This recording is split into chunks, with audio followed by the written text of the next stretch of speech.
நீங்கள் தேவனோடு நடந்தால் ஏனோக்கை போல வெளிச்சத்தில் நடப்பீர்கள். அதான் உண்மை. உங்களுக்கு ஒரு பெரிய நம்பிக்கை கிடைக்கும், உங்களுக்கு ஒரு பெரிய சந்தோஷம் கிடைக்கும், உங்களுக்கு மரணத்தை குறித்த பயம் உங்களை விட்டு நீங்கும், உங்களுக்கு ஒரு தைரியம் கிடைக்கும். ஆண்டவருக்காய் வாழ்றதனுடைய ஆசீர்வாதத்தை உங்கள் கண்கள் பார்க்கும். அது உண்மைங்க. இயேசுநாதரே எப்படி சிலுவையில் போய் நின்றார், எப்படி முடிஞ்சு அந்த மகிமையை அவர் பார்க்க முடியுது. அவர் எங்கே வர பார்ப்பார்? நியாய தீர்ப்பு செய்யும் அதிகாரத்தை பிதா கொடுத்தாரு, அது வர அவர் பார்த்தார். அவர் தெளிவாக வந்தார். இந்த பூமிக்கு வர்றதுக்கு முன்னாடி பாடுகளை தெரிந்துதான் வந்தார். அவர் ஆயத்தமாக்கப்பட்டு வந்தார். அவர் எப்பொழுதும் எல்லா சூழ்நிலையும் அவர் தாண்டினதற்கு காரணம் அவர் வெளிச்சத்திலே நடந்தார். அந்த வெளிச்சத்தை அவர் விடவில்லை. அவர் சொல்றார், என்னை கண்டவன் பிதாவை கண்டவன். அந்த அளவுக்கு அவருடைய கனெக்ஷன் இருக்கு. இங்க வெளிச்சத்தை விடும்போது தான் பயமும் நடுக்கமும் ஆன்சைட்டியும் ஸ்ட்ரெஸ்ஸும் நம்மை அழுத்தி பிடிக்கிறது. செத்து போவேனோ, இப்படியே முடிந்து போகுமோ, நம்பிக்கையற்று போய் விடுவேனோ, ஐயோ என் வாழ்க்கை என்ன ஆகுமோ, இவைகள்லாம் வருவதற்கு காரணம் அது அந்த கூட்டம், இந்த கூட்டம் இல்லை. பகலுக்கு 12 மணி நேரம் இருக்கிற மாதிரி பகலில் நடக்கிறவன் என்ன செய்ய மாட்டானா? இடற மாட்டான். எபேசியர்ல பவுலடிகளார் சொல்றாரு, எபேசியர்ல 5ஆம் அதிகாரத்தில் 5ஆம் வசனத்திலிருந்து நாம் பார்க்கும்போது, விபச்சாரக்காரன், அசுத்தன், விக்கிரக ஆராதனையான பொருளாசைக்காரன். ஒன்று மட்டும் உங்களுக்கு நான் சொல்லி கொடுத்துறேன், பொருளாசை வந்துருச்சுன்னா நீங்கள் ஆராதிக்கவே முடியாது. நீங்கள் பாட்டு பாடவே முடியாது. நீங்கள் பாடினாலும் உதட்டில் தான் பாடுவீங்க. நீங்கள் கண்ணை மூடினாலும் அந்த பொருள் தான் முன்னாடி நிற்கும். ஏன் ஆண்டவர் விபச்சாரத்தையும் அசுத்தத்தையும் விக்கிரக ஆராதனையும் பொருளாசையோடு ஒப்பிட்டாரு? அது கொடூரமானது. அந்த பொருளாசை உறவுகளை சரியாக வைக்காது. அந்த பொருளாசை தேவனோடு இணைக்கப்படவே முடியாது. ஆண்டவர் சொல்றார், இந்த உலகத்திலிருந்து காப்பாற்ற தான் நானே உனக்காக சிலுவைக்கு வந்தேன். அப்போ ஆண்டவர் சொல்றார், விக்கிரக ஆராதனைக்காரனாகிய பொருளாசைன்னு சொல்றாரு. அதனால தான் எதையாவது பிடிச்சிக்கிட்டு இதான் வேணும்னு தேவனோட சண்டை போடாதீங்க, நீர் போதும்னு சொல்லுங்க. இதுதான் சரியான கிறிஸ்தவனுடைய அடையாளம். இப்படி சொல்லி பாருங்க, எதுலையுமே சிக்க மாட்டீங்க, எந்த பயத்திலையும் சிக்க மாட்டீங்க, எந்த மனுஷன்ட்டையும் சிக்க மாட்டீங்க, எந்த கடன்காரன்ட்டையும் சிக்க மாட்டீங்க, எந்த எதிரிட்டையும் சிக்க மாட்டீங்க. எவரும் உங்களை மேற்கொள்ள முடியாது. சத்தமா ராமன் சொல்லுங்க. ஆனால் இது வேணும்னு நின்றீங்கன்னா நீங்கள் போய் மாட்டிக்கிடுவீங்க. கரெக்டாக நம்மளை மாட்ட வைக்கிறதுக்குன்னு இன்றைக்கி நிறைய சூழ்நிலைகளை பிசாசு கொண்டு வரான். உங்கள் சித்தம்னு சொல்லுங்கள். அதான் அந்த ஒரு மனுஷன் இப்போ நிறைய பாட்டு பாடுறாருல்ல, சமூகமே ஆனந்தமேன்னு ஒரு பாட்டெலாம் பாடினால அவர் சொல்கிறார், டெய்லி அழுவாரான், உங்கள் சித்தம் மட்டும் ஆண்டவர், வேறு எதுவுமே வேணாம், உங்கள் சித்தம் மட்டும்தான். ஒரு காரையை விற்று சீடி போட்டாராம். அப்புறம் போய் ஒரு சீடியை 100 ரூபாய்க்கு ஜனங்கள்கிட்ட விற்ற உடனே வீட்டில் வந்து அழுதாராம். காசு கொடுத்து மக்களை வாங்க வைக்கிறோமே நம்ம சீடி, அழுதாராம். சிலர் அவர் சொல்கிறார், கற்றுக்கிட்ட பிறகு தான் நான் அழுதேன், இப்போ ஆண்டவரே உங்கள் சித்தம் மட்டும் போதும்னு. அது நடந்து 2004 இப்போ. ஆனால் இன்னைக்கு தெய்வம் அவரை உயர்த்தி வச்சிருக்காரு.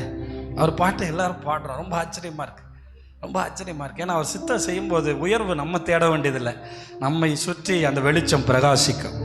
அந்த வெளிச்சத்தில் அநேகர் களி கூறுவார்கள். கைதட்டி கர்த்தரை மகிமைப்படுத்துங்க. அல்லேலூயா. யோவான் ஸ்நானகன் வெளிச்சமாய் வந்தான். அந்த வெளிச்சத்தில் சில காலம் நீங்கள் களி கூர்ந்தீர்கள், களி கூற மணரா இருந்தீர்கள் அப்படின்னு சொல்கிறார் இயேசு. அப்போ என்ன கேட்குறவங்களே, நீங்கள் இயேசுக்காக நில்லுங்க. இயேசு எனக்கு வேணும்னு என்னைக்காவது கேட்டிங்களா? இயேசுப்பா நீங்கள் எனக்கு வேணும்னு சொன்னீங்களா? சொல்லவே இல்லை. அதுக்கு பேர் தான் ரட்சிப்பு. ஆண்டவரே அது தருவாங்கன்னு சொன்னாங்க, இது தருவாங்கன்னு சொன்னாங்க. அது சொல்கிறாரு, பொருளாசைக்காரனாவது தேவனுடைய ராஜ்யமாகிய கிறிஸ்துவின் ராஜ்யத்தில் போகவே முடியாது, போகவே முடியாது, போகவே முடியாது, போகவே முடியாது. அதனால உலகம் என்ன சொல்லணும், அதை வாங்க இதை வாங்க, இதை இல்லைன்னா போயிடுவோம், கையை விட்டு போயிடும்னு. எனக்கு ரொம்ப பிடிச்ச ஒரு காரியம் என்னென்னா, சில நேரம் உலக மனுஷன்ட்டு தான் கர்த்தர் பேசுவார்.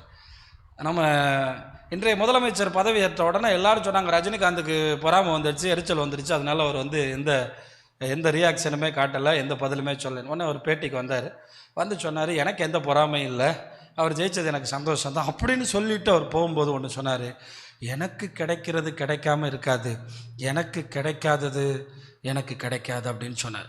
அதுக்குள்ளே ஒரு அர்த்தம் இருக்குது. எனக்கு கிடைக்கிறது கண்டிப்பாக எனக்கு கிடைக்கும், தெய்வம் அதை தருவார். எனக்கு கிடைக்காம இருக்கிறது எனக்கு கிடைக்கவே கிடைக்காதுன்னு சொன்னார். இது நம்ம ஏன் தெய்வத்தினுடைய காரியத்திலேருந்து எடுத்துக்கலாம்? எனக்குன்னு அவர் குறிச்சதை தடுப்பவன் யார்? அல்லேலூயா. உங்களுக்குன்னு குறிச்சதை தடுப்பவன் யார்? அது நல்ல ஒரு தத்துவம் தான். அதை நான் தேவன் எடுத்து, தேவன் எனக்கு குறித்தது எனக்கு நடந்தே தீரும். கைதட்டி கர்த்தரை மகிமைப்படுத்துங்களேன். அதுதான் வெளிச்சத்தின் பிள்ளைகள். ஆமாம், ஆண்டவரை குறித்து நல்லா தெரிஞ்சுக்கிறணும். எகிப்திலேருந்து இஸ்ரவேல் ஜனங்கள் கானானுக்கு போகும்போது எதுக்கெல்லாம் கேட்டு சண்டை போட்டாங்களோ செத்து போனாங்க. கொல்லிவாய் சர்ப்பத்தை அதுவா வரவில்லை, கர்த்தர் அனுப்பினார். தானா வரல, அதுவா வந்து எல்லாத்தையும் கடிச்சு போச்சு. அப்பயும் ஆண்டவர் சொன்னார், நோக்கி பார்த்தா பிழைக்கலாம்னு ஒரு வெண்கல சர்ப்பத்தை வச்சார். அந்த வெண்கல சர்ப்பத்தின் அடையாளமாக இயேசு இன்றைக்கு இருக்கிறார். அவரை நோக்கி பார்த்தால் நமக்கானவைகளை அவர் ஆயத்தம் பண்ணி தருவார். இவர்கள் பிரவேசிக்க மாட்டார்கள். இது உலக மனுஷர்கள். விபச்சாரம் பண்ணலாம், அசுத்தம் பண்ணுவான், விக்கிரகாராதனை செய்வான், பொருளாசை பண்ணுவான். அவனுக்கு பொருளாசை தான் கடவுளே. அவனுக்கு பொருள் தான் கடவுள், படிப்பு கடவுள், அவனுக்கு வேலை கடவுள், அவனுக்கு பணம் கடவுள். உங்களுக்கு அது கடவுள் இல்ல. நமக்காக மரித்து உயிர்த்தெழுந்து அடக்கம் பண்ணப்பட்டு உயிர்த்தெழுந்து இன்றைக்கும் நமக்காக பரிந்து பேசிக் கொண்டிருக்கிறாரே, அவர்தான் நம்முடைய இரட்சகர். அல்லேலூயா, அவர்தான் நம்முடைய இரட்சகர். அடுத்த வசனம் சொல்லுது, இப்படிப்பட்டவைகளின் நிமித்தமாக கீழ்ப்படியாமையின் பிள்ளைகள் மேல் தேவ கோபாக்கினை வருவதனால். எப்படிப்பட்டவைகள் அதுக்குள்ளே இருக்குது பார்த்தீங்களா? ஒருவனும் உங்களை வீண் வார்த்தைகளால் மோசம் போக்காதபடி. இன்னைக்கு இருக்கிற கள்ள உபதேசம் இதாங்க. ஆமாம், எதை செய்யலாம் அதை செய்யலாம், எது வேணாலும் செய்யலாம், நரகம் இல்லை, நியாய தீர்ப்பு இல்லை. அன்னைக்கு எழுதி வச்சுட்டு போயிட்டார், வீண் வார்த்தைகளால் உங்களை மோசம் போக்காதபடி நீங்கள் எச்சரிக்கையாக இருக்கணும். இவங்கெல்லாம் தேவராஜ்யத்துக்கு போக மாட்டாங்க. இந்த கூட்டத்துக்கு தேவராஜ்யத்தில் இடம் இல்லை. இவங்க இருளின் பிள்ளைகள், இவங்க அந்தகாரத்தின் பிள்ளைகள். அடுத்த வசனம் சொல்லுது, அவர்களுக்கு பங்காளிகள் ஆகாதீங்க, அவங்க கூட நிற்காதீங்க. அடுத்த வசனம் சொல்லுது, முற்காலத்திலே நீங்கள் அந்தகாரமாக இருந்தீர்கள், ஆனால் இன்னும் தற்காலத்தில் தடவிட்டு இருக்கான் நம்மால். பாஸ்டர் என்னன்னு தெரியலையே பிரதர், எங்கள் வீட்டில் இப்படி நடக்குது, என் குடும்பத்தில் இப்படி நடக்குது, என் வாழ்க்கையில் இப்படி நடக்குது. முற்காலத்தில் தான் நீங்கள் அந்தகாரம், இப்போ நீங்கள் யாரா? வெளிச்சத்தின் பிள்ளைக்கு எப்படி இடறுதல் வரும்? வெளிச்சத்தின் பிள்ளை ஏன் தடுமாறுறான்? வெளிச்சத்தின் பிள்ளை ஏன் தோல்வி அடைகிறான்? வெளிச்சத்தின் பிள்ளை வெளிச்சத்தில் வெளிச்சம் காண்கிறோம். அந்த வெளிச்சம் தான் கர்த்தருடைய வசனம். என்னைக்காவது புரட்டி பார்த்தோமா, ஆண்டவர் ஏன் இது வந்திருக்கு, ஏன் இந்த சூழ்நிலை, ஏன் இது? ஃபோன் பண்ணி கேட்குறோம்.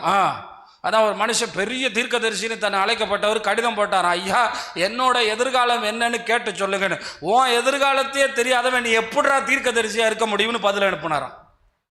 இது சரியான ஊழியக்காரங்க பார்த்தீங்களா? ஒத்த வார்த்தையில் நெத்திலே அடி.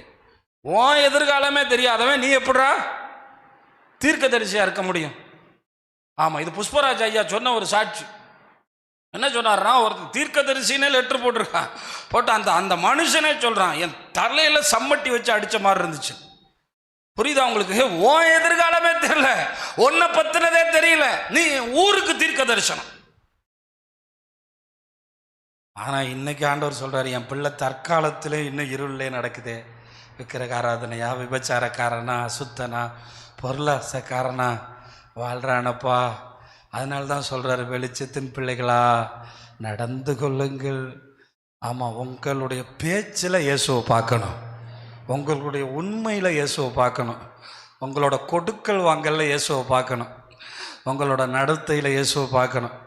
அப்படி பார்க்க கை வைத்து சொல்லுங்கள், ஆண்டவரே வெளிச்சத்தின் பிள்ளைகளாக சொல்லுங்கள், வாயை திறந்து நடந்து கொள்ள எங்களுக்கு உதவி செய்யுங்க ஆண்டவரே, எங்களுக்கு உதவி செய்யுங்க ஆண்டவரே, எங்களுக்கு உதவி செய்யுங்க ஆண்டவரே, எங்களுக்கு உதவி செய்யுங்கப்பா. ஏன்னா பவுலடிகளார் இதை திரும்ப ஒன்று தெசலோனிக்கர் 5:5 பாருங்கள், திரும்ப இதை பற்றி பேசுகிறார். அப்போ ஆண்டவராகிய இயேசு சொல்கிறாரு, பகலில் நடக்கிறவன் நீங்கள் எல்லாரும் வெளிச்சத்தின் பிள்ளைகளும் பகலின் பிள்ளைகளுமாக இருக்கிறீர்கள். வெளிச்சம் இருக்கும்போது எப்படி இடறுதல் வரும்? ஒரு கல் இருக்குன்னு தெரியும், நடந்து போகும்போது அங்கே ஒரு பாறாங்கல் இருக்குன்னு தெரியும், இங்கே தடை இருக்குன்னு தெரியும், இங்கே பிரச்சனை இருக்குன்னு தெரியும். பிரச்சனை இருக்குன்னு தெரிஞ்ச இடத்துல போய் முட்டுவ மாட்டாப்பால்னு ஆவிக்குரியவன் போய் தலையை முட்டுவானா? இது பிரச்சனைக்குரிய இடம் ஆவிக்குரியவனுக்கு தெரிஞ்சிரும்ல.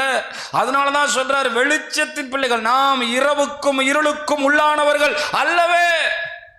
தெய்வம் ஒரு ஸ்டெப் எடுத்து வைக்கும் போதே சொல்லுவாரு, இது சரியில்லை. ஏன்னா நம்ம இருளுக்கும் இரவுக்கும் நம்ம இருளுக்கு உள்ளவர்கள் அல்ல. ஆமாம், இந்த உலகம் இருளில் கிடக்கு. இந்த உலகத்துக்கு எப்படி மனுஷனுக்கு மரணம் வந்துச்சுன்னு தெரியாது, எப்படி மரணத்திலேருந்து தப்பிக்கிறதுன்னு தெரியாது. பாவம் செத்துட்டு 16 நாள் பரிகாரம் பண்ணுறான். பரிகாரம் அவனை கொண்டு போகாது. செத்து போன பிறகு நீ என்ன பரிகாரம் பண்ணாலும் பரலவும் போக முடியாது, போகவே முடியாது. எந்த பூசாரியே போக மாட்டான். அப்புறம் பரிகாரம் என்ன போகும்? ஆமாம், பூசாரியே போக மாட்டான். உண்மையை தான் சொல்கிறேன். ஏன் சொல்கிறேன்? தைரியமாக சொல்லுவோம், அவரே வழியும் சத்தியமும் ஜீவனமாக இருக்கு. நிறைய தேவ பிள்ளைங்க விசுவாசிங்க இப்போ ஷார்ட்ஸ்லாம் போடுறாங்க, பயங்கரமாக போடுறாங்க, பயங்கரமாக எச்சரிக்கிறாங்க. கடைசி காலம் கர்த்தர் எப்படியோ சிலரை எழுப்புறாரு. ஒரு மனுஷனோட ஷார்ட்ஸ் பார்க்குறேன், இப்போ நீங்கள் இயேசுவை திட்டுங்கடா, செத்து போன பிறகு போய் அவர்கிட்ட தான்டா நிற்கணும்னு போட்டிருக்காரு. எனக்கு அது கேட்கும்போது ஆச்சரியமாக இருந்துச்சு. இப்போ திட்டுங்க, கமெண்ட்ஸில் எல்லோரும் திட்டுங்க. செத்து போன பிறகு எங்கே போவீங்க? அவர்கிட்ட தானே நிற்கணும். அப்போ எங்கே போய் நிற்பீங்க? எப்படி நிற்பீங்கன்னு. அப்போ கீழே ஒரு இஸ்லாமிய நண்பர் கமெண்ட் போடுறாரு, இயேசு தெய்வம்னு சொன்னாலே நரகத்துக்கு போவேன்னு. இவங்களோட கண்களை கர்த்தர் திறப்பாராக. ஏன்னா இப்படி ஒரு கூட்டம் இருந்துக்கிட்டு இந்த தேசத்தை கெடுக்குது. என்னை கேட்குற தேவனுடைய பிள்ளைகளே, நம்ம ரொம்ப எச்சரிக்கையாக இருக்கணும். ஏன் தெரியுமா?